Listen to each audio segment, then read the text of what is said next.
ஞான ஸ்நானமானது தேவனை பற்றும் நல் மனசாட்சி உடன்படிக்கை. தேவன் அவர் நல்ல மனசா, அவர் பரிசுத்தமானவர். அவரோடு கூட உடன்படிக்கை பண்ணணும்னா நல்ல மனசாட்சி.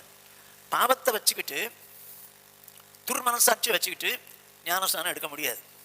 ஆனால் ஞானஸ்தானம் முக்கியம் இல்லை, முதல்ல பாவத்திலிருந்து விடுதலை ஆகிறதா முக்கியம்.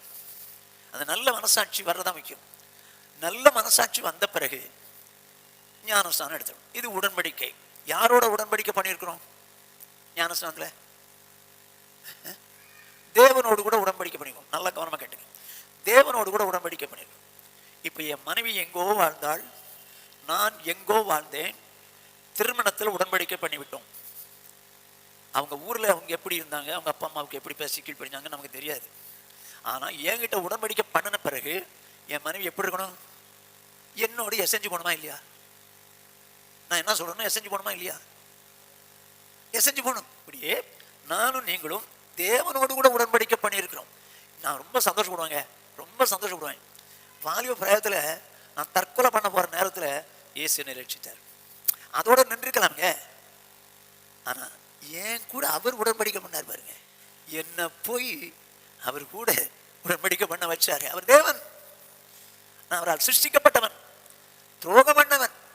நான் புரியுற மாதிரி சொல்லட்டுமா? ஒரு பொண்ணு பலரோட போய் தவறு பண்ணி வாழ்ந்துட்டா, கெட்டுட்டா.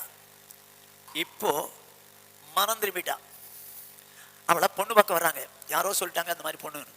அப்படியா, இப்படிப்பட்டவளா, இத்தனை பேர்ட்ட போனாளா, ஐயோ அந்த பொண்ணு வேணாம்பா அப்படின்னு சொல்லி விலகிடுவான். என்ன சொல்றீங்க? இப்ப ரட்சிக்கப்பட்டு சுத்தமா இருக்கிறா. ஆனா இப்ப இருக்கிற சூழ்நிலை பார்க்க மாட்டேங்கிறான். முன்னாள் எப்படி இருந்த பத்தியா, ஐயோ இப்படிப்பட்ட எனக்கு மனைவியா வரக்கூடாதுப்பா அப்படிதான் சொல்றான். ஆனா நானும் நீங்களும் எப்படியெல்லாம் வாழ்ந்தோம் யோசிச்சு பாருங்க. எப்படியெல்லாம் வாழ்ந்தோம். அத்தனை அவர் மன்னிச்சுட்டு நான் உன்னை என்னோடு கூட உடன்படிக்கை பண்ணி வச்சுக்கிறேம்மா. என்ன ஆண்டவரப்பா, ஒண்ணு இல்லாதவனை பிடிச்சி தேவன் அவரோடு கூட உடன்படிக்கை பண்ண வச்சாரு. எவ்வளவு பெரிய பாக்கியம், எவ்வளவு பெரிய பாக்கியம். ஆனா இதெல்லாம் நிறைய பேர் நினைக்க மாட்டாங்க. இப்போ நம்ம உடன்படிக்கை பண்ணிட்டோம், சரியா? இப்ப அவர் இஷ்டத்துக்கு வாழ்றதா நம்ம இஷ்டத்துக்கு வாழ்றதா? இதுக்கு முன்னால் நம்ம இஷ்டத்துக்கு தான் வாழ்ந்தோம். இப்ப அவரோடு கூட உடன்படிக்கை பண்ணிட்டோம். இப்ப யாருடைய விருப்பத்துக்கு வாழ்றது? அவர் விருப்பத்தை வாழணும்.